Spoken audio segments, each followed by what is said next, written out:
Hi hello नमस्कार. आज आपण बटाटा आणि पालकाचा पौष्टिक असा पराठा करणार आहोत, जो डब्यासाठीही छान पदार्थ आहे. तर इथं कोथिंबीर घेतली आहे भरपूर, लसूण, आलं, हिरवी मिरची, पीठ गव्हाचं घट्टसर मळून घेतलं आहे.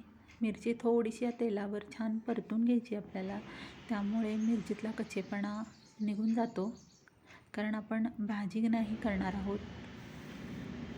आता इथं छान मिरची परतून होती आपली. मिरची परतताना त्यावर झाकण ठेवावं, नाहीतर मिरची उडण्याची शक्यता असते.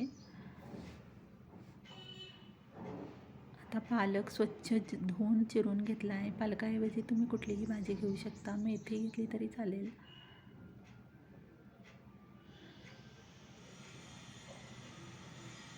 इथं मी अर्धी जुडी पालकाची घेतली आहे. 7-8 बटाटे उकडायला टाकलेत.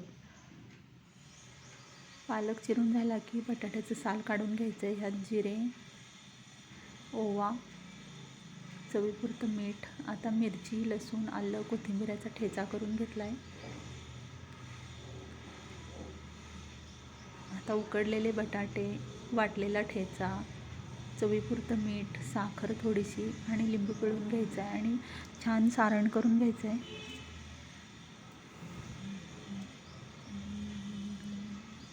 आता मळलेल्या पिठाची एक पारी करून घ्यायची आहे. पारी एवढाच आपल्याला गोळा घ्यायचा आहे.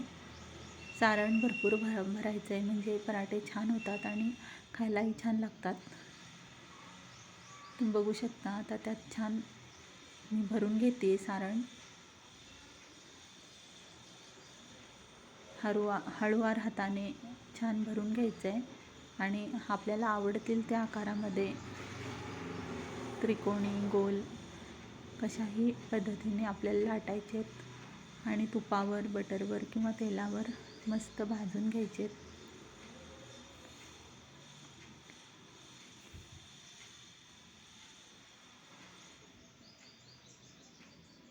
आता मी गोलच करत होते पराठा, पण मला मुलांनी सांगितलं की त्रिकोणी पाहिजे. मग मी घडी घालून घेतली आणि त्रिकोणी पराठा लाटला.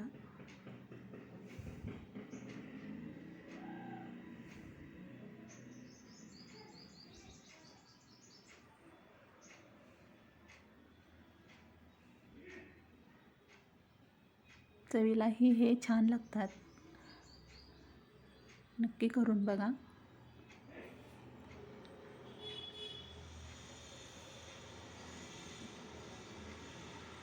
आता दोन्ही बाजूनी आपल्याला छान भाजून घ्यायचे.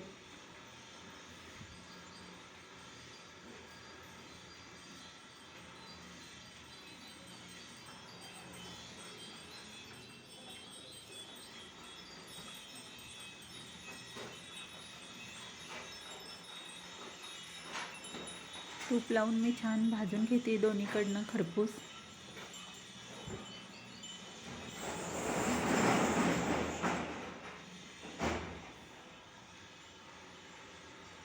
आपण हे डब्यासाठीही देऊ शकतो किंवा पोटभरीचा पदार्थ आहे. दुसरं काही केलं नाही तरी चालेल.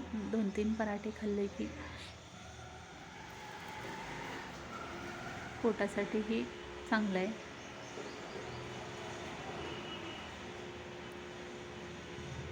पाहू शकता, छान आपलं सारण सगळीकडे पसरलं गेलं आहे आणि छान पराठे तयार झालेत. आता मी गोल पराठे लाटून घेते.